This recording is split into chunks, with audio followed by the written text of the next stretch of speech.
que pues, geografías y con una actitud crítica y propositiva. Ya les decía, pues hoy tenemos la presentación del compañero Javier Martínez de Esponda, quien pues nos va a estar platicando justamente cómo se dan estos procesos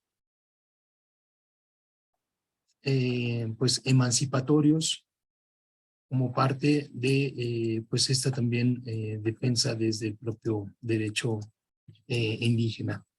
Javier, bienvenido, muchas gracias. Pues bueno, para empezar, les comparto que Javier es licenciado en Derecho por la Universidad Iberoamericana y bueno, también es maestro en ecología tropical por parte del Centro de Investigaciones Tropicales, CITRO, de la Universidad Veracruzana, y colabora en el Centro Mexicano de Derecho Ambiental, CEMDA, desde 2013, donde se ha desempeñado como director regional de la Oficina Golfo de México de 2013 a 2016 y donde actualmente trabaja como director operativo. La línea principal de trabajo es la intersección entre el derecho al medio ambiente sano y los derechos de los pueblos indígenas y comunidades equiparables. Así es que, bueno, pues hoy nos estará platicando justamente cómo se da este proceso desde estas comunidades más iguales. Ahorita igual nos compartes, bueno, seguramente nos vas a compartir cómo es que se da este proceso entre las resistencias y los florecimientos, la lucha del pueblo macehual y de las comunidades campesinas para la defensa de lo suyo. Javier, pues muchas gracias por estar aquí con nosotros, bienvenido. Bueno, esta sesión va a ser grabada, está abierta para la comunidad Pies Ágiles, que está integrada por un poquito más de 270 estudiantes. Ahorita veo que están en línea ya aproximadamente, bueno, más de 120 estudiantes participantes de nuestra comunidad. Así es que, bueno, pues abrimos la palabra y te damos la bienvenida. Muchas gracias por estar aquí y te escuchamos. Muchísimas gracias, Efa. Un gusto estar con ustedes. Muchas gracias por la invitación. Y me alegra mucho pues tener la oportunidad de poder compartir pues la experiencia y conocimiento que hemos adquirido y compartido durante todos estos años de caminar con los pueblos en la defensa de lo suyo desde el Centro Mexicano de Derecho Ambiental. Aprovecho para decir pues que, como decía Efa, yo soy abogado em, y tengo el honor y el gusto de trabajar en el Centro Mexicano de Derecho Ambiental, que es una organización que está cumpliendo este año 29 años de trabajar a lo ancho y largo de la República Mexicana y que una de las cosas más especiales de este trabajo ha tenido que ver la alianza y la articulación con pueblos indígenas y comunidades equiparables, ¿no? Desde ahí se han logrado pues resultados muy entrañables, ¿no? Y peleas muy significativas desde la batalla con la tribu Yaqui en contra del acueducto de Independencia, el tema de la soya transgénica con las comunidades mayas en la península de Yucatán. Y ahora me propongo contarles dos muy recientes em, que tiene que ver con la defensa que han hecho el pueblo Macehual en contra de unas concesiones mineras, que ahora les contaré, y la defensa que han hecho comunidades campesinas del río Antigua y del río Actopan para, pues para cuidar, para proteger sus proyectos colectivos de vida, ¿no? Entonces, en base a eso es que yo les propongo que tengamos esta charla. Espero y buscaré ser lo más, de tal manera que tengamos dos momentos, ¿no? Que podamos tener la charla y sesión de preguntas, que eso debería ser lo más sustancioso e importante de esta charla. Entonces, Efa, si te puedo pedir, o Zoila, si pueden pasar o poner la presentación y para que nos arranquemos con esto. A ver. Perdón, Javier, perdí la conexión. ¿Quieres que proyecte tu presentación? Si me Listo. haces el favor, sí. Claro, sí. Gracias.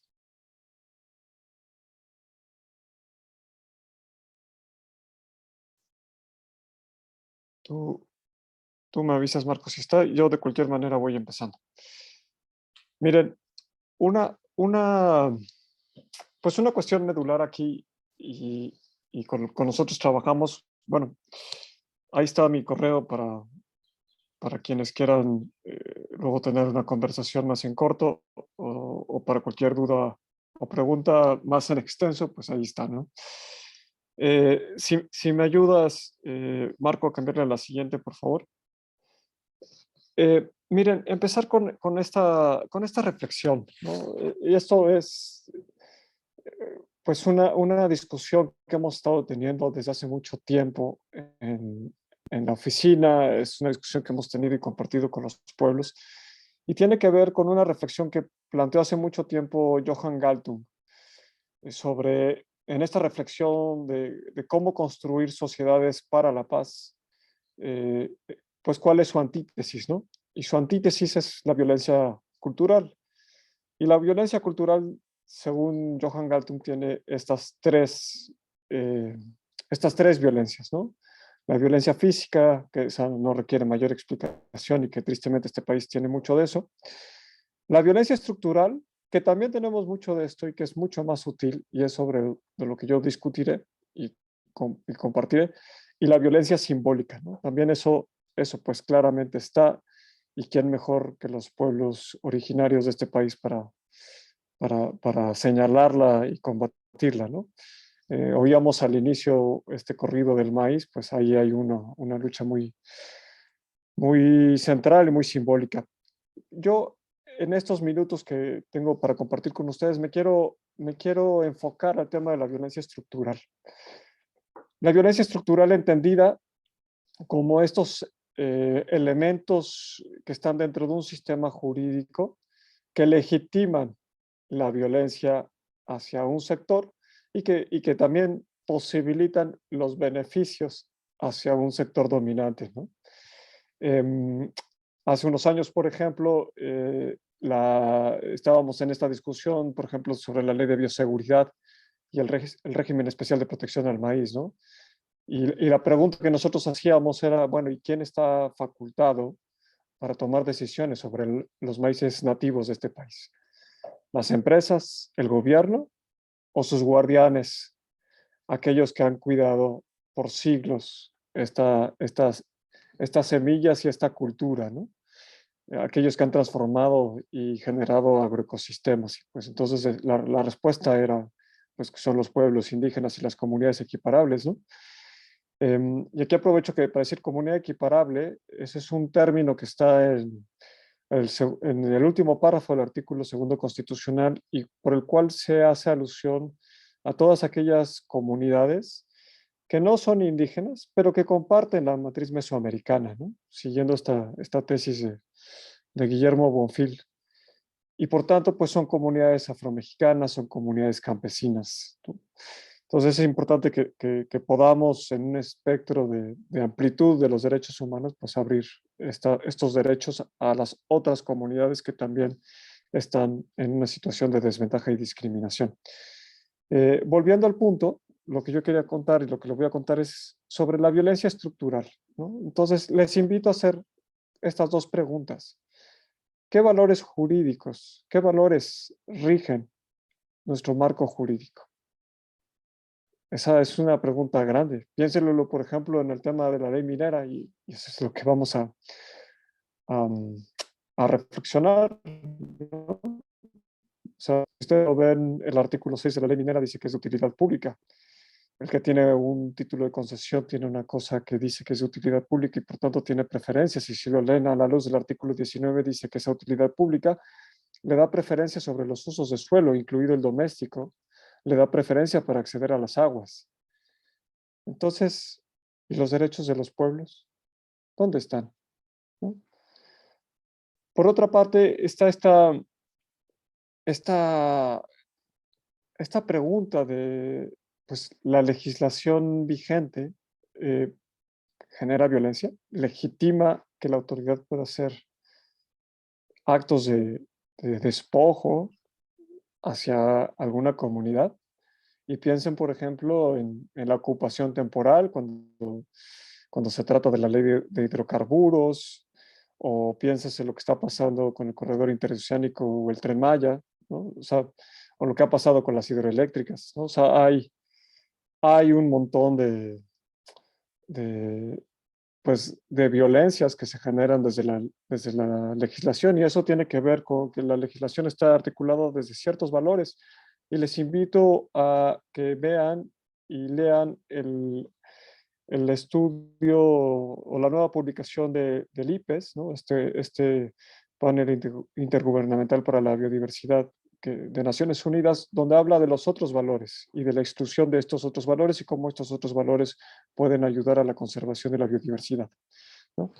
Bueno, dicho eso, pasamos a Guillermo, por favor. Entonces, para hacer visibles estas violencias, preguntémonos, ¿y cómo leen las autoridades el territorio? ¿No? Esto que ven aquí es un mapa de INEGI, ¿no? INEGI es un órgano del Estado mexicano. Si ustedes piden pues, su cartografía, esto es lo que aparece. Nosotros, gracias a una organización que se llama Cartocrítica, le agregamos eso que ustedes ven en rojito, que casi no se ve. Pero esos rojitos son las concesiones mineras, ¿no? Entonces, pues cuando uno lee el territorio de esa manera, pues pareciera pues, que no pasa nada, ¿no? Pero tengamos y leamos los territorios de manera compleja, ¿no? Leamos los territorios de manera crítica, como ya estaba diciendo Efa hace un ratito. Entonces, cuando hacemos eso, pues sucede que pasan otras cosas. Entonces, Marcos, si puedes cambiar, por favor. Y cuando hacemos eso, pues pronto aparecen las otras cuestiones, ¿no? Marco, yo tengo la misma diapositiva, no sé si me la puedes cambiar. Ahí está. Entonces, miren, esas concesiones mineras que estaban en rojos, pues ahora están en amarillo acá. Pero esto es solo la intersección de las lenguas originarias que se hablan en la Sierra Norte de Puebla, y vemos que esas concesiones mineras están o se intersectan con el territorio Masehual, ¿no? Con el territorio de los nahuas de la Sierra Norte de Puebla. Ya ahí se empieza a complejizar. Vemos que además estas concesiones mineras, que no son las únicas, ¿no? Aquí hay más de 110 concesiones mineras, están alojadas en un territorio donde conviven desde hace siglos el pueblo Masehual, el pueblo Tutunacu, los Naños, también llamados otomís, los tepehuas, ¿no? Entonces estamos hablando en un territorio biocultural. La que sigue, Marco, por favor. Y si a eso además le intersectamos otras variables, por ejemplo, el agua, ¿no? Ustedes saben que en agua el difracismo para expresar al pueblo es Altepet, ¿no? Que está formado por la conjunción entre las palabras Ate, agua, Tepet, cerro, que son los dos elementos con los cuales se constituye un pueblo, ¿no? Y con los cuales pues, la vida va en juego si se nos priva del agua y de los cerros. Bueno, pues aquí están las concesiones mineras otra vez, pero estos puntos verdes son los manantiales, ¿no? Son los apamej, como los llaman los Masehual, que además son manantiales intervenidos, ¿no? A diferencia de los ayameles, que son manantiales no intervenidos. Esos puntitos verdes, todos, ¿no? Todos esos son manantiales de los cuales van a ver el número cuántos son, que son además manantiales que tienen sistemas comunitarios del agua, es decir, que se rigen por usos y costumbres a través de una asamblea donde las autoridades del Estado mexicano no tienen ninguna participación. Entonces, fíjense, ya estamos hablando del derecho al territorio, ya estamos hablando del derecho humano al agua, estamos hablando del derecho a la autonomía, ¿no? Y estamos hablando también del derecho de acceder a los recursos naturales tradicionalmente manejados, ¿no? Entonces, aquí ya empieza a haber una interdependencia y empezamos a tener una lectura pues mucho más compleja. ¿Qué pasó? Fue que el Estado mexicano, sin saber, sin querer saber, pues expide concesiones mineras y de pronto al pueblo Masehual o cualquier otro pueblo originario y campesino En este país, pues se aparecen ingenieros, ¿no? Les aparecen bulldozers y les dicen que no tienen nada que hacer, que aquí va a haber una minería y y pues que tendrán que ser buenos vecinos, ¿no? Y además en esta tesitura o lenguaje colonial de que además pues la minera les va a traer el progreso, ¿no? Y ahorita les haremos esta discusión. Sí, Marco, hazme favor de cambiar. Esto que están viendo es un apamej, ¿no? Este es un manantial. Este es aquí, está el manantial, está la caja de agua, pueden ver ahí los tubos y además las cruces, ¿no? Las cruces que además simbolizan que estamos ante un sitio sagrado, porque han de saber que la cosmovisión Mazéhual, las cuevas y los manantiales son sitios sagrados porque son lugares de paso, son lugares de entrada al Talocan, al lugar, ¿no? Del lugar de entrada al inframundo, donde el Señor y la Señora de la vida tienen su lugar. Es el lugar donde se guardan las semillas, ¿no? Entonces es el lugar de la vida. ¿Eso qué significa? ¿No? En palabras del pueblo Mazéhual, lo aprendimos y fue referido también de los peritajes que se presentaron en un juicio que te contaré, pues significa que ni más ni menos que cuando el Estado mexicano otorgó las concesiones mineras, trastocó, lastimó el acuerdo que tiene el pueblo Mazéhual con los otros seres, ¿no? Con esta comunidad no humana, que es, ¿no? Con una comunidad espiritual, ¿no?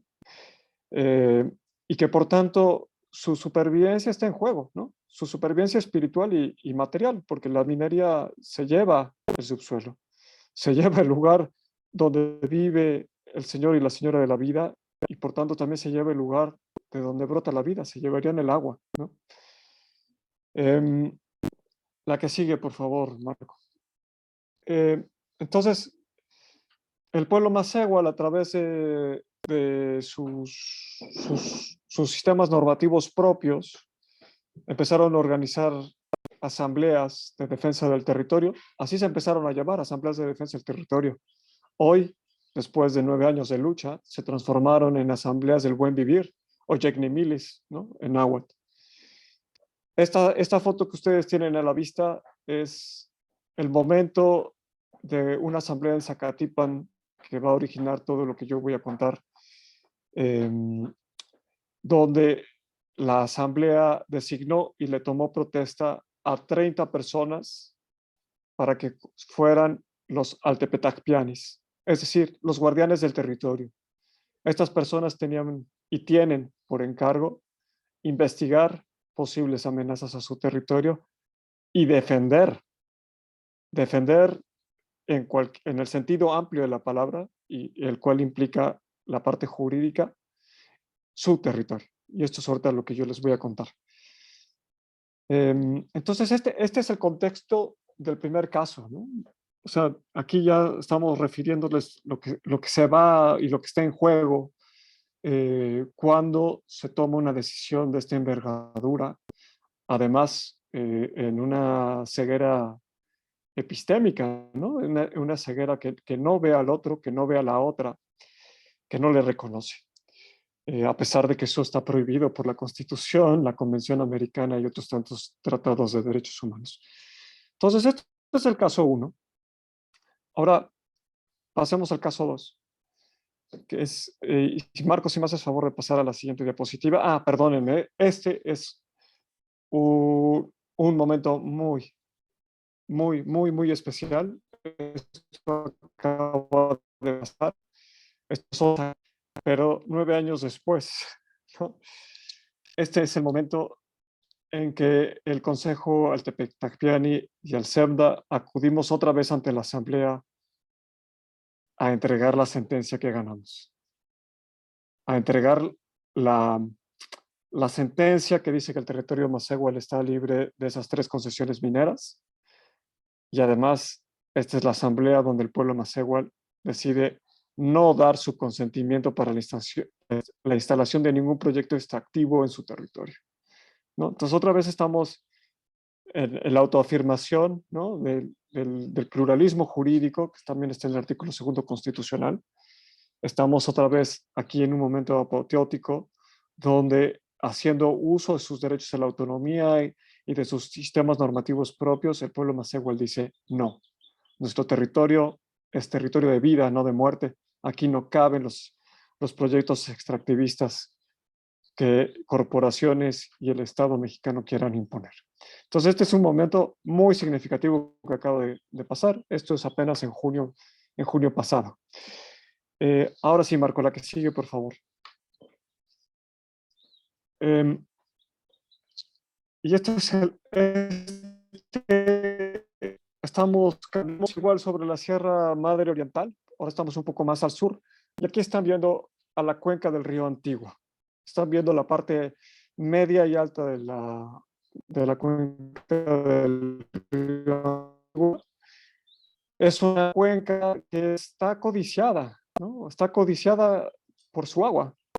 Es una cuenca originariamente habitada por pueblos nahuas, ahora pues que por el proceso de asimilación la lengua se ha erosionado, se reconoce como comunidades campesinas y en transición hacia recuperar lo propio, ¿no? Pero por ahora decir que son comunidades que viven y que su identidad está arraigada en el río y que este río tuvo la fortuna de ser objeto hace mucho tiempo de varios decretos de veda, decretos que impidieron que las autoridades expidieran títulos de concesión hacia empresas que pudieran derivar el agua, ¿no? Entonces, mayormente, el caudal y el río han estado protegidos desde hace 70, 80 años.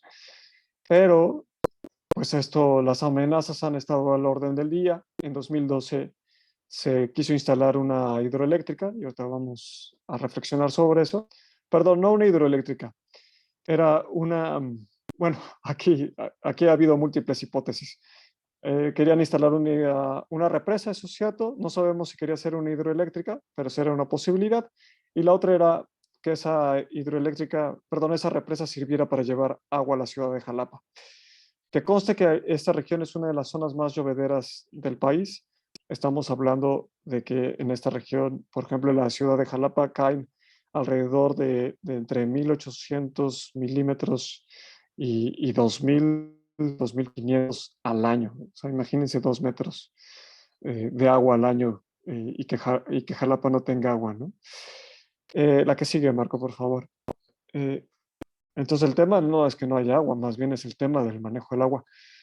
Pero aquí, en esta cuenca, los pueblos que tienen esta identidad, esta vivencia del río, son, por ejemplo, la cuna del rafting en México. Son uno de los lugares donde nació el turismo alternativo en este país, ¿no? Entonces, si ustedes van a Jalcomul, que puede ser que varios de ustedes conozcan este pueblo, pues encantador y en pie de lucha, es un pueblo cuya identidad está afincada en el río. Y que cuando supo de estas amenazas que les cuento, pues se levantaron y dijeron no, sobre nuestro río no, y nuestra vida va en ello, ¿no? La que sigue, Marco, por favor. ¿No? O sea, estas son las comunidades que aman el río y que pretenden seguir viviendo del río, porque su proyecto de vida está en el río. Entonces, desde que esto pasó, pues ellos han peleado en una entrañable lucha que ahora también se vio coronada vía judicial. Y ahorita también diré la que sí. Con ellos también hemos tenido una asamblea y este jueves también tendremos la asamblea con todas las comunidades que participaron de este litigio, de entrega de la sentencia, ¿no? También se logró, y ya me estoy adelantando, pero se logró vía judicial que se restableciera la veda que había sido levantada en 2018 por la entonces Conagua del presidente Peña Nieto, ¿no? Ahora sí, la que sigue, por favor.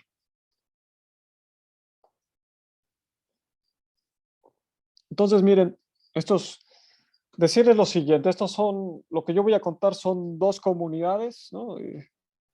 Comunidades porque son varios pueblos que se articularon y que se tejieron como un colectivo, ¿no? Como una comunidad litigante que decidió no solo ocupar la plaza pública como forma de defensa del territorio, sino también hacer uso del juicio de amparo como este recurso efectivo que tenemos para la tutela de derechos humanos, como este alfil de la balanza y como esta arma que tenemos para cuestionar las decisiones que toman las autoridades en este país, ¿no? Probablemente hoy día sea uno de los instrumentos más poderosos con las que cuentan las personas y los pueblos en este país para la defensa de lo suyo. Y también pues decirles que por lo mismo es un instrumento que siempre está amenazado, ¿no? En SEMDA hemos escuchado a administraciones panistas, priistas y ahora las de Morena en el Congreso decir que quieren transformar el juicio de amparo para que no puedan parar las obras insignias de los gobiernos, ¿no? Pero fíjense, o sea, la importancia del juicio de amparo como el mecanismo de tutela para el cuidado de lo propio. Y ahora verán, estas dos comunidades presentaron demandas de amparo, ¿no? El pueblo Mazahua lo hizo en 2015, en primavera del 2015. Las comunidades campesinas de la Actopan y de la Antigua lo hicieron en el verano del 2018. Y si bien fueron juicios distintos, se lograron cosas bien interesantes. Miren, lo primero, y eso es una reflexión pues súper importante, que es cuando uno presenta un juicio de amparo, la importancia de obtener lo que se llama la suspensión, ¿no? Que es una medida cautelar que impide que la autoridad tome decisiones, que ejecute cosas. En el caso de la minera, la suspensión que otorgó el juez en marzo de 2015, 2 días después de que se presentó la demanda, decía que la autoridad y las empresas tenedoras de los títulos de concesión se debían de abstener de realizar cualquier obra que pudiera lastimar o comprometer el derecho humano al agua del pueblo Mazahua. Entonces, imagínense eso cuando se trata de una minera ante un escenario donde no se pueden hacer barrenos, donde no se puede desmontar, donde no se pueden abrir caminos, ¿no? Por ejemplo.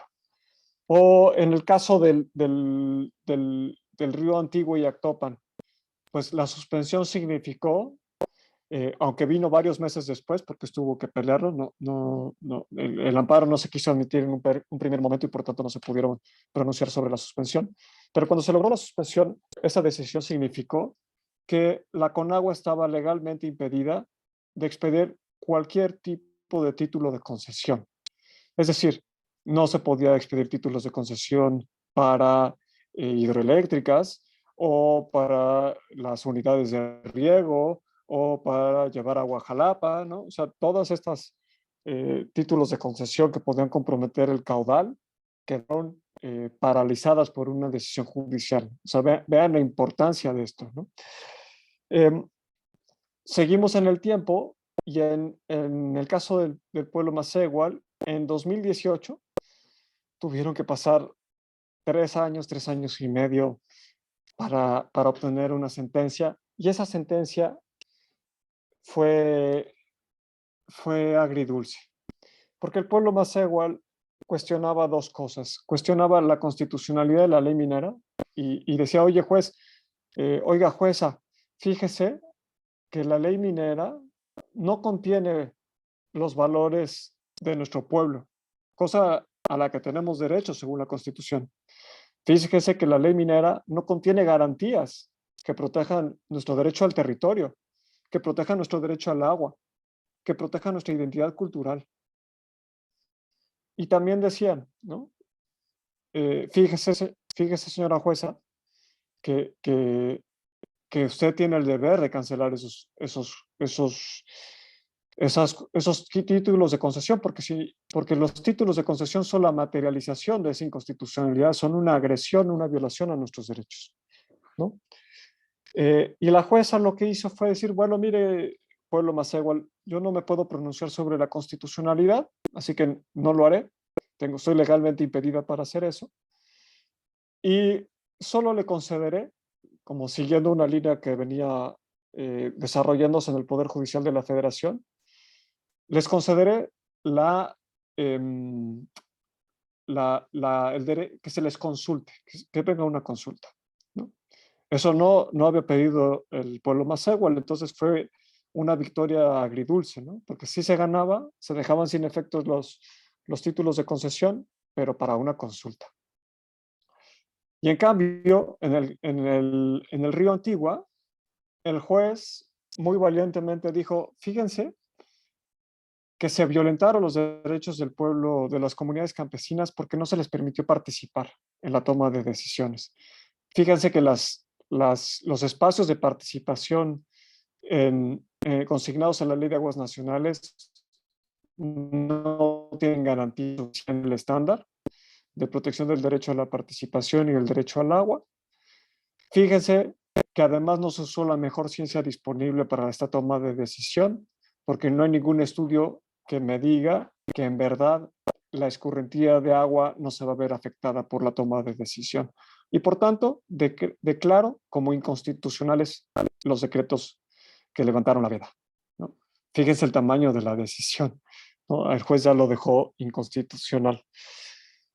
En el caso del pueblo Masehual, el asunto de la inconstitucionalidad de la ley minera se fue a la Corte. La Corte lo atrajo por su importancia. Y la Corte hizo visible su ceguera, o dicho de otra manera, hizo visible su violencia. Porque la Corte dijo, para mí, que no existe la inconstitucionalidad que alega el pueblo Masehual, porque el objeto de la ley minera, que está consignado en el artículo 2, que es la de regular y estructurar a la industria minera, no se toca con los derechos de los pueblos indígenas. Imagínense, no se tocan. Y la pregunta de todo mundo, y hubo una gran controversia en medios, fue, ¿pero cómo que no se toca? Y entonces, ¿por qué es que los pueblos están viniendo al Poder Judicial a pelear? ¿Cómo es posible que la Corte se valga de un criterio, entre comillas, objetivo, que es incapaz de ver el cruce entre los derechos de los pueblos originarios y los derechos que la ley minera a un tenedor de un título de concesión, ¿no? Entonces, esa batalla la perdimos y quedó visibilizada en esta sentencia que les invito a conocer. Es una sentencia que tendremos que tirar, porque además esto se volvió a confirmar con una sentencia que vino después, que es el caso de Tecoltemi, y que ha levantado amplísimos debates. Por lo menos ha ganado que para la expedición de los títulos de concesión minera se requiere hacer consulta. Y si ustedes leen en la prensa lo que está pasando en el sector minero y la Secretaría de Economía, es absolutamente pavoroso porque pareciera que estas personas no han entendido. El caso del Río Antigua no subió a la Corte, ¿no? Entonces esa parte no aplica. Pero ahora déjenme contarles las confirmaciones cuando quedaron firmes estas sentencias.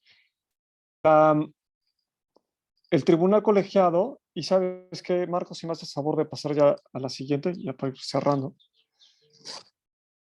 Aquí les voy contando un poco, ¿no? ¿Qué pasó? ¿No? ¿Qué pasó con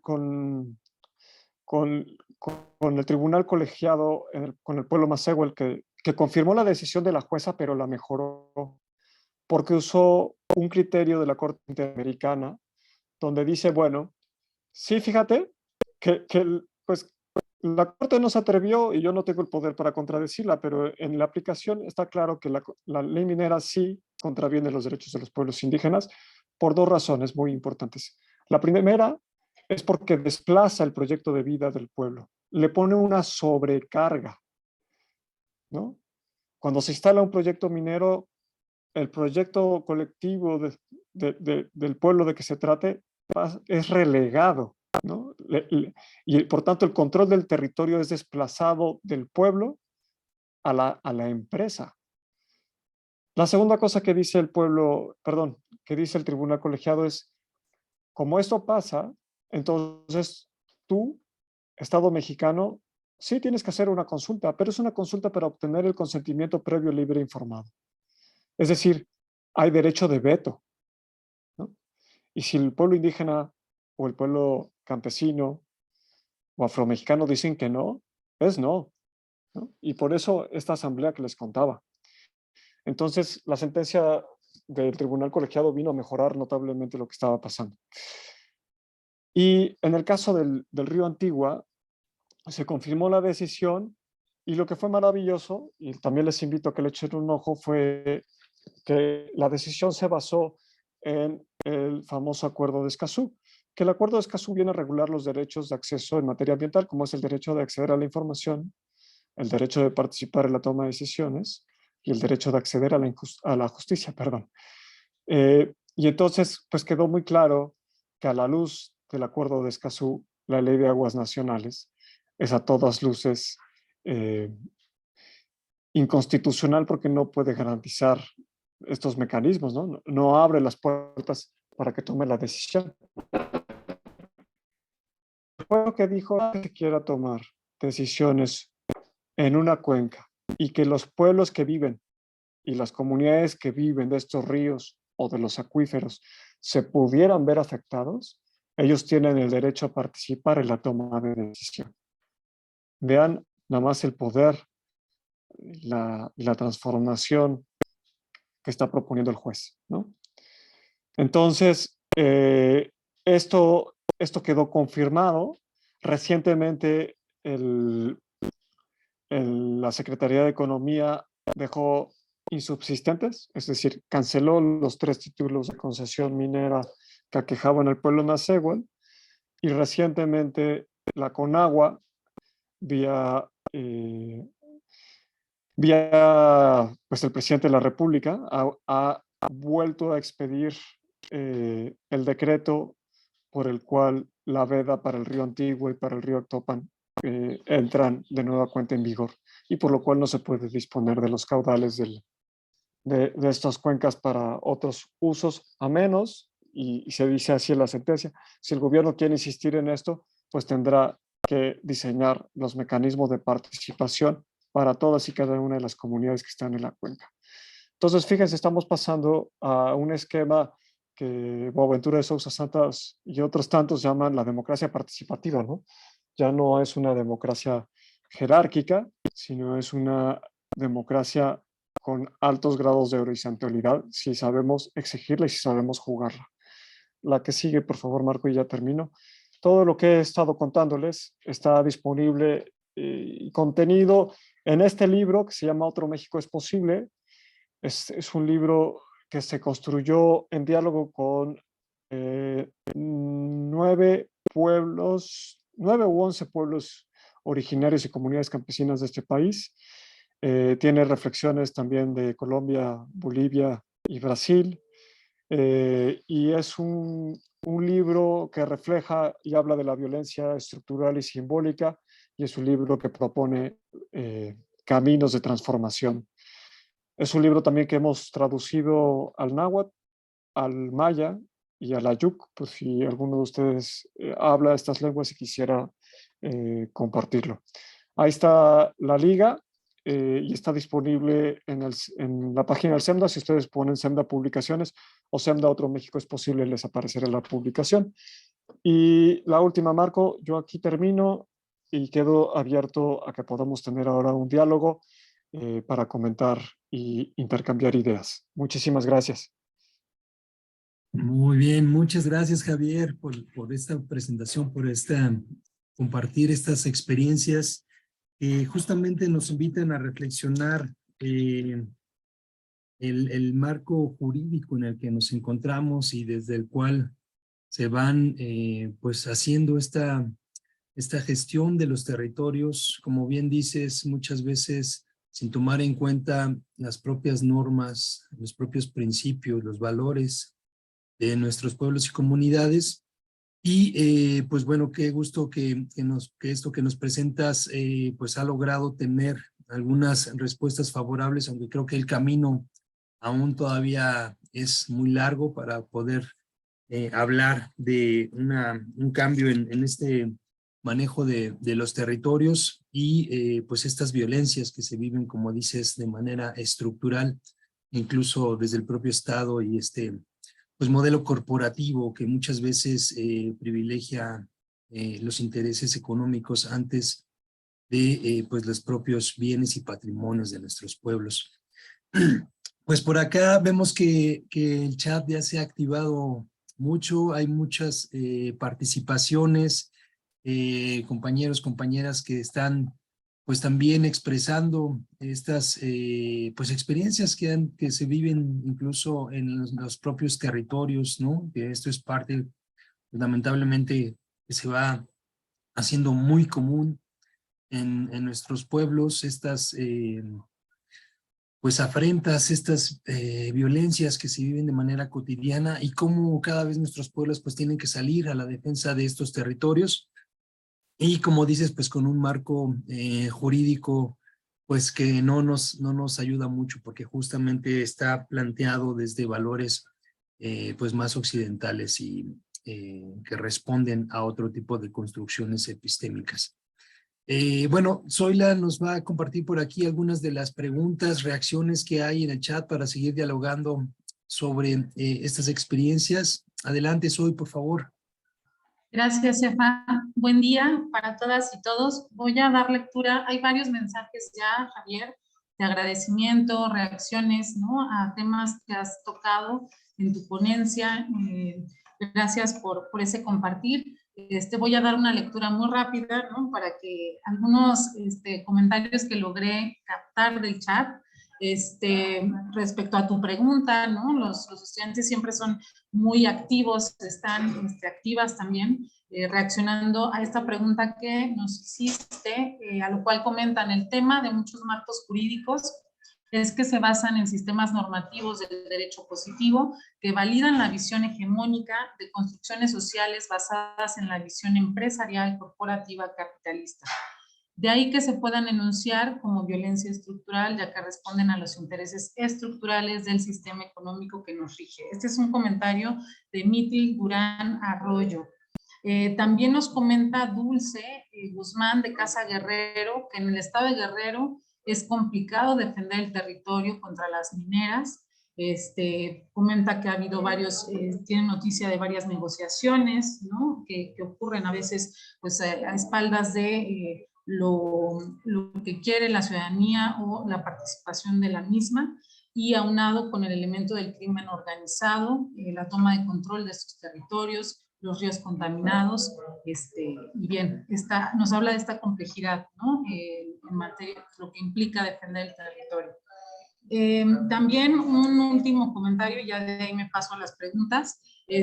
Comenta Pablo de Casa Ciudad de México, Morelos, pues que en los foros de consulta sobre derechos indígenas, bueno, este es un comentario, pero más bien me voy a ir directamente a la pregunta.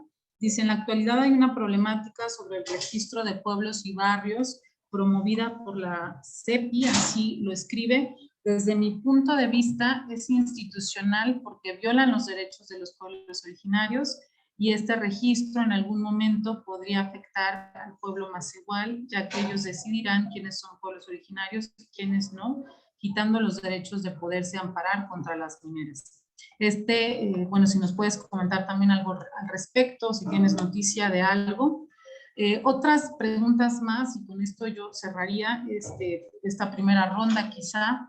¿Qué se necesita para que estas sentencias localizadas en estos territorios se hagan generales para todo el territorio y no se permita proceder con violaciones a la vida de los pueblos, sin esos avances legislativos?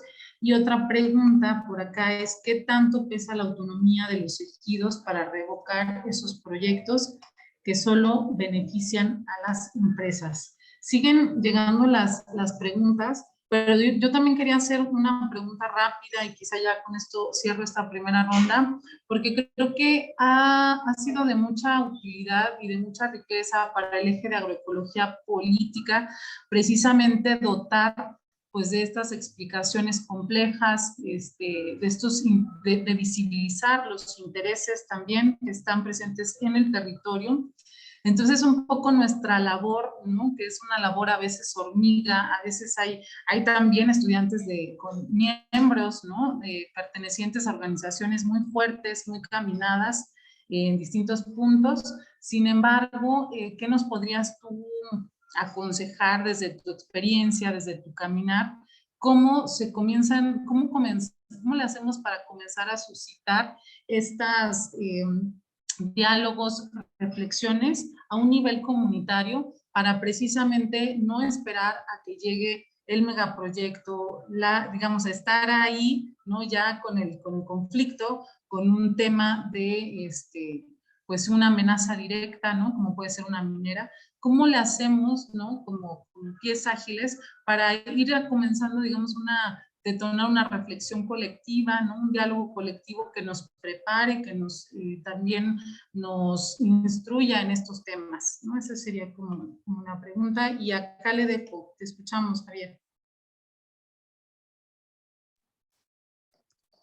Muchas gracias, Zoila. Bueno, aquí tendríamos para platicar muy largo y muy tendido.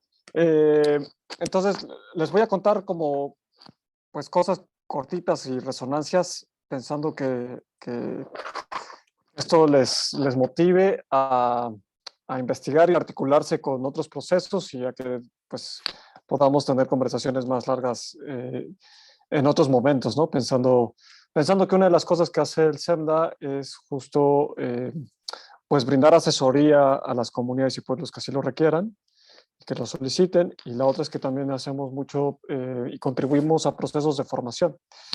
Entonces, dicho eso, les cuento, lo primero que quería yo compartir y resonar sobre este tema de la violencia estructural y el marco jurídico y los valores, decir que si bien eso está así, también es cierto que hay ventanas, ¿no? Y que hay algunas posibilidades, hay algunas grietas en la casa con las cuales pues nosotras tenemos que trabajar. Y justo ahí es donde se puede expandir la esfera protectora de los derechos y desde donde pueden venir los cambios que queremos ver. Entonces, lo primero es que decirles, miren, una de las cosas que nosotros hemos aprendido es que hay que jugar, y hay que jugar con el lenguaje de los derechos humanos, cosa uno. Los derechos humanos, su contenido no está definido, siempre está en evolución. Y por eso es que siempre es tan importante estar escuchando la discusión internacional, porque la discusión internacional es donde se está fijando mayormente el mejor estándar de protección de estos derechos. Y si ustedes siguen lo que los relatores de Naciones Unidas hacen, pues ahí podrán fijarlo. Por ejemplo, la semana pasada, y esto no lo van a creer, pero la semana pasada apenas la Asamblea General de Naciones Unidas reconoció como derecho humano el derecho al medio ambiente sano. O sea, tomó 40 años, porque esto viene desde 72, desde Estocolmo. Ya el Consejo de Derechos Humanos de Naciones Unidas el año pasado, en una labor titánica, había hecho el primer reconocimiento que llevó ahora a este reconocimiento, ¿no? Entonces, el relator de Naciones Unidas para el Derecho al Medio Ambiente Sano ha venido tejiendo este derecho, y ahí viene un montón de reflexión. También está, por ejemplo, lo que ha estado haciendo la ahora relatora sobre derechos de los pueblos indígenas, y siendo que ustedes son muy interesados en agroecología, no puedo dejar de recomendarles que le echen un ojo a los trabajos de Oliver de Schutter cuando fue relator del derecho a la alimentación, y la Declaración de Derechos de las y los Campesinos, que fue de 2018-2019, ¿no? Donde viene todo el tema del derecho a las semillas. Ahora, esa es una reflexión. En esa misma reflexión, echemos ojo al artículo 2 constitucional y el pluralismo jurídico mexicano, porque ahí se dice que los sistemas normativos propios de los pueblos son derecho del Estado mexicano. Y es derecho que también es derecho positivo y es derecho que no pasó por el Congreso de la Unión o por los congresos estatales. Entonces ahí también hay una posibilidad enorme, no exenta de muchos problemas, pero pues estamos justo en ese momento de construcción y de hacer que choquen estos ordenamientos jurídicos justo para ganar nuestro espacio, ¿no? Entonces, esa es primera reflexión sobre pregunta 1. Sobre el tema del registro, miren, ese tema del registro es un tema álgido y es un tema, en mi opinión, fuera de lugar, porque el estándar de protección es la autoadscripción.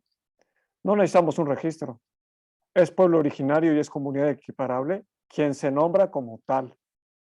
Y punto y se acabó. Ese es el estándar, ¿no?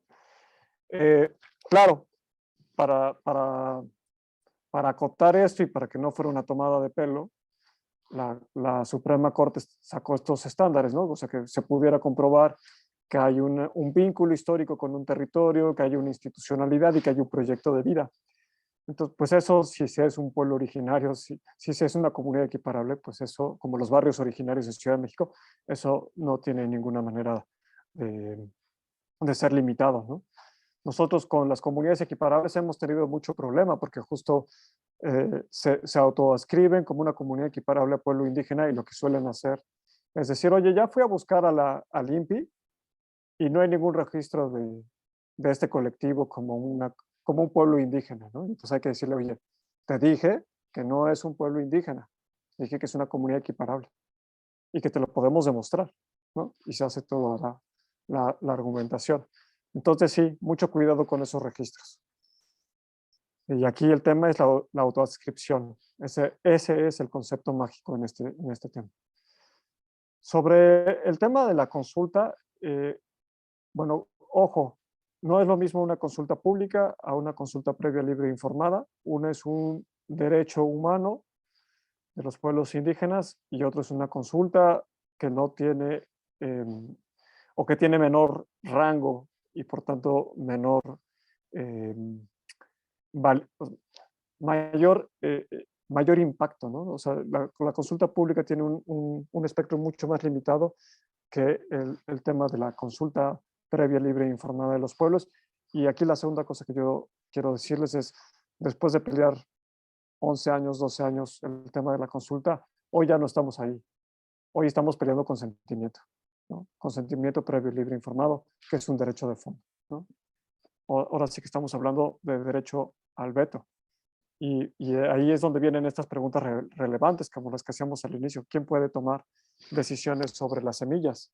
¿El Estado mexicano, que ha demostrado que no las sabe cuidar? ¿Las empresas, que solo están pensando en su lucro? ¿O quienes generaron toda la cultura del maíz en este país, ¿no? O sea, ese es el tipo de preguntas que hay que hacer. Sobre el tema de los ejidos, yo soy bastante cauteloso porque los ejidos no son los territorios de los pueblos. Los ejidos son una pulverización de los territorios, ¿no?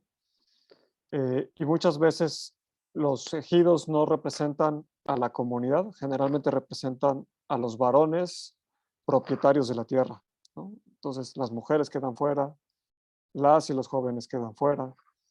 Entonces los ejidos es un tema que tiene herramientas jurídicas muy poderosas y que por tanto son también instituciones muy pues controladas desde las autoridades, ¿no? O sea, el Estado busca controlar desde ahí y doblegar. En el caso de Tecoltemi, por ejemplo, que se articuló desde el ejido, pues, por ejemplo, la empresa titular de la concesión minera dijo, bueno, pues, si el problema es el ejido, pues renuncio a la parte de mi concesión que se traslapa con el ejido y listo, ¿no? Entonces, si fuéramos como muy estrictos al tema de la propiedad, porque el ejido se trata de propiedad, pues nos ganan. Pero cuando hablamos de territorio en términos del artículo 13 del convenio 169 del OIT, estamos hablando del espacio vital, ¿no? ¿Qué son los territorios? Los espacios donde se viven y donde se muere. Son los espacios donde somos, donde una cultura es ejercida. Entonces no estamos hablando de propiedad, estamos hablando de un espacio vital, algo mucho más amplio, ¿no? Los territorios de la resistencia, como dice Escobar. Entonces, bueno, ahí hay una reflexión sobre los ejidos y también eso explica, por ejemplo, por qué en el caso del río Antigua no se articuló desde el ejido, por ejemplo, ¿no? Alpomulco sí hay un ejido y se decidió que no era con el ejido. Sobre la pregunta de Zoila, mira, Zoila, nosotros en la oficina somos partidarios de dos cosas. Una es pues de creer que los pueblos, comunidades y colectivas se autoorganizan y proponen. Entonces, un poco desde esa idea que viene de la autoorganización, viene también muchas veces la petición de la formación. Y algo que sí hace el SEMNA es contribuir a esta formación, particularmente sobre los derechos de acceso en materia ambiental, que son derechos de acceder a la información, derechos de participar en la toma de decisiones y derechos de acceder a la justicia, porque creemos que esa es la manera de pues, contribuir a la democracia participativa y de prevenir los conflictos, ¿no? Esto también llévenselo como una lección importante. Hay que estar informados, hay que saber utilizar el derecho para prevenir que un día nos aparezca el bulldozer. O sea, eso es lo peor que nos puede pasar. Ya que estamos con el bulldozer ahí, quiere decir que tenemos el agua al cuello. Entonces, justo hay que saber jugar con las herramientas jurídicas que están al alcance y que nos permiten acceder con tiempo a la información para la toma de decisiones, ¿no? Como puede ser la Gaceta Ecológica de la Semarnat, ¿no? La Semarnat todos los jueves publica una cosa que se llama la Gaceta Ecológica, donde viene desglosado por municipio y por estado los proyectos que se someten a su evaluación de impacto ambiental. Lo mismo, por ejemplo, el tema de la ley de bioseguridad, pues también ahí se orquestó y hay una gaceta donde desde la CIBIOGEM, donde se dice qué proyectos van a ser evaluados o qué semillas van a ser evaluadas, ¿no? Entonces ahí también, o sea, ustedes que están en temas de agroecología, esa es una cosa que no se les puede ir porque ahí todo el tiempo están tomando decisiones, ¿no? Entonces ahí hay mecanismos para acceder prontamente al tema de la información. El mismo diario oficial de la Federación, ¿no? Ahí salen los títulos de concesión y otras tantas cosas. Entonces, esto es laborioso, sí es laborioso, pero permite prevenir. Y en este esquema de cuidar a nuestras comunidades es mejor prevenir y por tanto hacer estas chambas. Yo termino esta ronda de preguntas nomás contándoles que hay un abogado muy talentoso que yo admiro, que participa en un colectivo que se llama Emancipaciones, que está en Michoacán. Él se llama Orlando Aragón. Y Orlando Aragón acaba de publicar un artículo y, bueno, tiene varios libros que yo les recomiendo donde narra la experiencia de Cherán, ¿no? O sea, cómo usar el derecho transformó el marco jurídico michoacano y donde se ha estado construyendo el municipio autónomo. Y tiene este artículo que acaba de sacar que se llama Derecho en Insurrección, ¿no? Y que justo habla pues, de esta transformación que estamos viviendo y que ahí podrían echar un ojo. Listo. Muchas gracias. Gracias, Javier. Pues vamos por la segunda y última ronda de preguntas, si te parece. Creo, Luna Mayra, por acá, de Casa Oaxaca, que esta última parte que comentó Javier responde a tu pregunta, ¿no? Sobre cuál sería nuestra participación. En realidad, has comentado este elemento clave, que es la información, también un poco saber estar informados y saber en determinado momento a quién acudir para consulta, ¿no? de temas y en ese sentido, en esta tónica, creo que van estas preguntas que voy a leer ahora, Javier. Por ejemplo, hay varias dudas que están como agrupadas en esta misma, como en una misma tónica, que por ejemplo Diego Tlacuati pregunta, en cuestión de números, ¿cuánto se gasta una comunidad para poder ganar un juicio?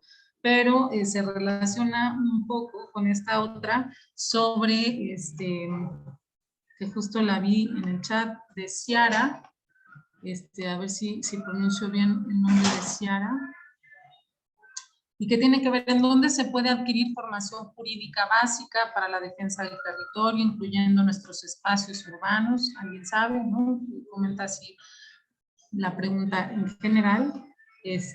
Pero también acá hay otras preguntas. Por ejemplo, Berenice Pérez pregunta, ¿las comunidades equiparables son sujetas del convenio 169 de la OIT? ¿Qué papel juega este convenio en las demandas de los pueblos frente a los megaproyectos? Y Alfredo, de también Puebla, pregunta, en el caso de Cuetzalan Puebla, ¿fueron las organizaciones locales las que empujaron el proceso de ordenamiento territorial desde las comunidades? ¿Qué tan viable sería que en un ánimo de escalar estos procesos se impulsen ordenamientos territoriales en todo el país? ¿Y qué instancia debería impulsarlos? ¿Y qué otros instrumentos conoce SEMDA que hayan servido para los ordenamientos para proteger los territorios? Un poco, aquí le dejaría para que tengas tiempo de, no, perdón, una última, que creo que sí estaría muy bonito que pudiera cerrar con esto, Javier. Acá, por ejemplo, Gerardo Iliel de Casa Oaxaca comenzó, y creo que comenzó con esta pregunta, ¿cuáles serían los empates con estas otras construcciones epistémicas, esos otros mundos también existentes? Y quizá ahí puedas como comentar un poco esta propuesta de Estado pluricultural, ¿no? De esa, iniciativa que comentaste hacia el final, abundar un poquito respecto a eso. Y serían todas hasta aquí. Zoila, ¿me puedes, por favor, repetir la última? Este tejido fino. Ajá. Sí, más bien es que creo que Gerardo comenta esto. ¿Cuáles serían los empates con esas otras construcciones epistémicas? Entiendo, ahí cerró su pregunta, pero entiendo que lo hace desde, o nos corriges, Gerardo, si estoy entendiendo mal, ¿cuáles serían estos empates? Pues del derecho, precisamente como tradicional, y estas ventanas que se pueden abrir para realizar estos empates con otras construcciones epistémicas que vienen como a nutrir y a complejizar el derecho tradicional, por llamarlo de alguna manera. Soy Javier, disculpen, también hay una Claro. pregunta de Crescenciano Cruz que me parece muy pertinente y muy importante justamente por lo que se comentaba. Él nos pregunta si es posible jurídicamente un desconocimiento de los pueblos sobre el derecho que empresas e instituciones se han adjudicado sobre semillas y especies que son parte del patrimonio biocultural de los pueblos y comunidades. Creo que ahorita comentaste algo ahí sobre este uso de semillas, este despojo de semillas y material genético de nuestros pueblos. Y bueno, Crescenciano nos hace esta reflexión sobre si hay alguna medida. Vemos que hay ahorita un amparo concedido a Bayer Monsanto en este sentido, entonces creo que por ahí va la pregunta. Adelante.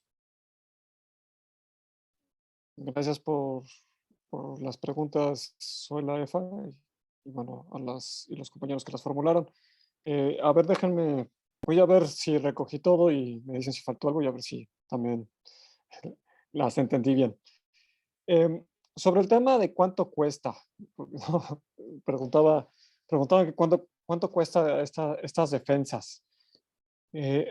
Miren, la respuesta es que no lo sé. Y no lo sé en razón de lo siguiente. Varias de las organizaciones de la sociedad civil que hacemos estas defensas, no cobramos, lo hacemos pro bono. Y eso tiene que ver con los financiamientos que hayamos obtenido y para las líneas de trabajo, porque la regla es buscar que a la comunidad no se le cobre. Y que en todo caso solo se le cobre estrictamente lo necesario, como podría ser las copias o como podría ser muchas veces el tema de si hay que pagar a los peritos, ¿no? Que eso también ha sido un tema que hemos visto. Afortunadamente, por lo menos los casos que conocemos del SEMDA o los peritajes han sido sufragados de manera solidaria, o se ha tenido el dinero o se ha conseguido el dinero para esto, ¿no? Entonces ahí generalmente hablamos pues de una economía de la solidaridad. Y claro, aquí también pues compartirles que no solo están las organizaciones de la sociedad civil, sino hay varias universidades que tienen clínicas de interés público que también llevan casos. Y también hay algunos colectivos y organizaciones de abogados, abogadas, por ejemplo, la Barra Mexicana Colegio de Abogados o el Ilustre y Nacional Colegio de Abogados que llevan casos, ¿no? Que están dispuestos a brindar asesoría jurídica de manera gratuita. Entonces, hay estos espacios, muchas veces son poco conocidos y también muchas veces tienen capacidad limitada, ¿no? O sea, eso nos pasa a nosotros mucho, que tenemos ya las manos llenas y la necesidad es mucha, tristemente. Y bueno, pues eso también no quita pues que se pueda hacer la pregunta a los despachos y que se pueda llegar a algún acuerdo, ¿no? Yo conozco también varios despachos que hacen trabajo serio y pro bono. Sobre el tema del convenio 169 de la OIT, decirles esto, el convenio 169 de la OIT es una de las piedras angulares bajo las cuales se orquesta la defensa de los territorios y de los derechos de los pueblos y comunidades. Sin el convenio 169 no habríamos llegado tan lejos. El convenio 169 ha posibilitado una serie de decisiones judiciales muy importantes a nivel Latinoamérica y a nivel mundial. O sea, los pueblos han tejido con el convenio 169 de la OIT y bueno, en Latinoamérica estamos llenos de esas decisiones, ¿no? Entonces, el convenio 169, en mi opinión, es una piedra angular y les decía yo, el artículo primero constitucional obliga a que leamos la Constitución de la mano con los otros tratados internacionales en materia de derechos humanos, por lo menos cuáles. Entonces estamos hablando que la Constitución tiene que ser leída junto con la Convención Americana, junto con el Convenio 169 de la OIT, junto con el Protocolo de San Salvador. O sea, por lo menos, con estos tratados internacionales, ustedes deberían de mirar las cuestiones sobre pueblos. Y eso se le agregan otros instrumentos, ¿no? Está la Convención para prevenir la discriminación, la Convención sobre Derechos de la Mujer, está el Acuerdo de Escazú, que ya les contaba yo. O sea, hay un montón de acuerdos sobre los cuales se debe mirar para poder tejer nuestros argumentos, ¿no? Y que la Constitución hace que formen parte de la misma Constitución, ¿no? Esto se ha llamado el control de convencionalidad, dicen los abogados, ¿no? O sea, que afortunadamente no tenemos que limitarnos solo a lo que la Constitución dice, sino que las autoridades en México están obligadas a hacer esta interpretación amplia a partir de estos otros instrumentos que están al mismo nivel y que forman parte, así dice, ¿no? Forman parte del cimiento del Estado mexicano, como es la Constitución y estos tratados, ¿no?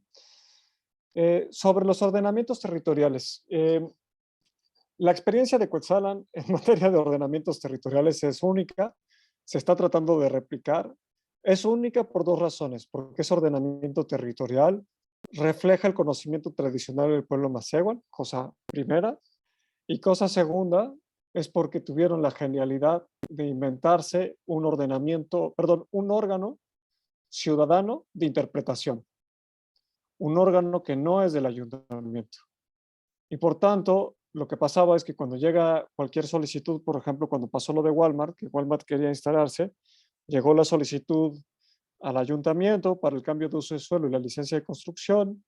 El ayuntamiento felizmente se la pasó a este órgano y el órgano interpretó el ordenamiento de Cuetzalan y les dijo, no, estimado ayuntamiento, cabildo de Cuetzalan, pues según nuestro ordenamiento territorial esta cosa no cabe, ¿no? Y va para afuera. Y entonces esa es la genialidad Y sí, se está tratando de replicar en otros lugares. Sabemos, por ejemplo, que la misma Sierra Norte de Puebla en estos momentos está tratando de empujar procesos similares.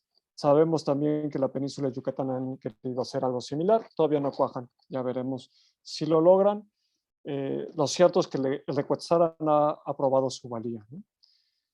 Y otros mecanismos para hacer esto, pues sin duda está el tema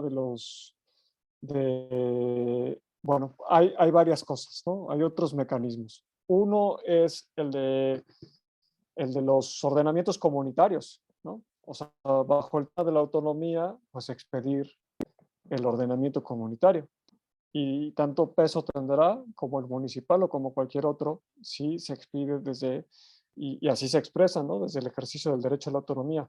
Evidentemente, pues habrá que pelearlo, porque a las autoridades no les va a gustar eventualmente, pero pues eso es parte del momento histórico donde estamos, ¿no? Ese es el estado del arte, hoy nos posibilita plantearlo así. También están los reglamentos ejidales, que han probado también su valía, y eso se los recomiendo. Hemos visto también estas declaratorias de zonas libres, ¿no? O de municipios libres. Hemos visto a municipios libres de tóxicos, como estas experiencias que vimos en Jalisco hace 2 años, si no mal recuerdo. Y que ahora, ahorita no recuerdo qué municipio lo hizo también recientemente del lado de Veracruz. Está también la posibilidad de las zonas libres de transgénicos y las declaratorias de municipio libre de minería, ¿no? O sea, hay varios instrumentos con los cuales jugar. El gobierno de Veracruz, por ejemplo, recientemente expidió esta orden a todas sus dependencias de gobierno pues de no favorecer y no dar permisos a la minería tóxica en Veracruz, ¿no? Entonces, o sea, lo que estamos viendo son estos asuntos, estas posibilidades desde algunos de los instrumentos que existen por ejemplo, en la ley del equilibrio ecológico con los ordenamientos territoriales o desde el derecho a la autonomía con lo que ya contaba, ¿no? Y bueno, sobre la pregunta de Gerardo, decir que la Corte, ustedes saben que la Corte es luz y sombra, ¿no? Entonces uno tiene que aprender a jugar. Y la Corte tiene este caso, que ahorita recordaré el nombre en un momento y se los cuento, pero es además un caso en Oaxaca, y es un caso donde se acuñó esta idea del principio de maximización de la autonomía. Y lo que dice este principio es que siempre que sea posible se debe buscar promover, ampliar y proteger la autonomía del pueblo y comunidad de que se trate, ¿no? Porque venimos de un esquema colonial, porque venimos de un esquema que ha posibilitado y que continúa posibilitando la explotación de la tierra y de los pueblos.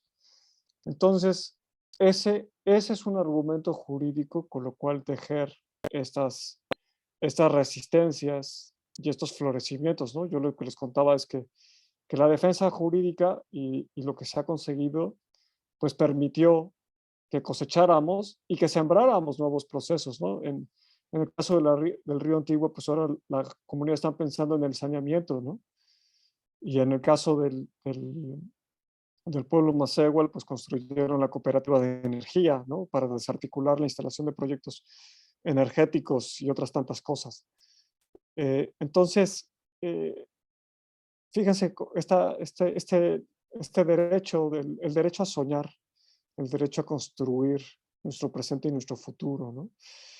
Entonces, pues el tema de la autonomía, pues es una convocatoria a tejer comunidad, a reinventar nuestras comunidades y a participar muy activamente en ellas. Listo, cambio. Muy bien, muchas gracias, Javier. Pues creo que este panorama nos permite ir precisando qué tipo de acciones pueden implementarse, pues como dices, más bien para prevenir este tipo de embates, de despojos, de amenazas que están constantemente asediando nuestros territorios, nuestras comunidades, nuestros pueblos. Y pues, muy atinadas y muy pertinentes estas recomendaciones que nos haces desde qué tipo de instrumentos podrían tenerse a la mano, de este tipo de instrumentos jurídicos, este marco pues internacional que también nos ayuda a poder encontrar estas formas de defensa jurídica desde este marco internacional y pues obviamente desde el marco nacional, aunque pues queda de fondo esa pues inconsistencia, digamos, ¿no? Esa falta de representación desde el propio marco normativo, marco jurídico de nuestro país. Creo que se tienen ya muchas reacciones en nuestra comunidad, Pies Ágiles. Veo que ya varios están ahí comentando también que los procesos en sus propios territorios que se están viviendo, pues dentro de este marco de la defensa de los derechos colectivos, de los derechos de nuestros pueblos, así como de los derechos humanos. Y pues bueno, esta concepción que estamos tratando de construir por un lado y de construir por otra parte, de pues cómo las agroecologías pueden darse justamente como procesos emancipatorios de nuestros pueblos y pueden significar alternativas a este modelo de cooptación que puede llegar a amenazarlos. Te damos las gracias, Javier. Ha sido una charla muy nutrida. Creo que nos da pie para continuar con este curso de agroecología política. Por ahí ya dejamos los datos de Javier y de SEMDA. También en la página de SEMDA creo que podemos encontrar muchas referencias sobre el trabajo que están haciendo en las diferentes comunidades, en los diferentes estados en que trabajan, y también, como decías, pues todos estos procesos de acompañamiento, de asesoría y de formación que están teniendo pues dentro de estos espacios. Muchas gracias, Javier. Nosotros, por nuestra parte, te haremos llegar la constancia correspondiente a esta charla y pues dejar abiertos los canales para cualquier comunicación con nuestra comunidad Pies Ágiles. Por aquí veo que ya están expresando también su agradecimiento. Pues muchísimas gracias, Efa, y muchísimas gracias, Hola, compañeras, compañeros. Enhorabuena que tengan este seminario, y pues yo quedo invitado a mantener esta conversación y les felicito por el tejido que están haciendo. Les mando un abrazo. Gracias. Claro que sí, Javier. Muchas gracias. Hasta luego. Bien, pues agradecemos también al equipo facilitador de agroecología política y no nos vamos sin antes recordarles que la actividad 1 de este cuarto curso sobre las formas de organización alternativas frente a la crisis cierra el próximo domingo 7 de agosto de 2022. Pues bueno, como ustedes verán, este conversatorio que hemos tenido el día de hoy justamente es parte de estas experiencias inspiradoras que nos invitan a profundizar en esos principios de las agroecologías emancipadoras y también poder tejer, poder discernir en torno a la cooptación de las agroecologías. Estamos hablando pues desde esta perspectiva de Pies Ágiles, y pues les invitamos a que pues mantengamos ese diálogo, ese intercambio sobre estas reflexiones y sobre todo desde las acciones que se están realizando en cada una de sus comunidades. Zoila, Iván, Marco, Indira, muchas gracias por su tiempo, compañeras, compañeros, y pues seguimos en diálogos en sus comunidades. Y nos vemos en el próximo conversatorio, que será, ¿me ayudas hoy por ahí? El próximo conversatorio que tendremos para la actividad. Creo Sí, que es 26 de agosto. Ok, bueno, les estaremos confirmando fecha, horario y canal para continuar con esta serie de charlas dentro de nuestro curso de agroecología política y bueno, pues les agradecemos mucho su tiempo. Seguimos caminando, les mando un fuerte abrazo. Buen inicio de Gracias. semana. Saludos, gracias Marco por tu apoyo. Saludos Aquí a todas estamos. y todos, compañeros.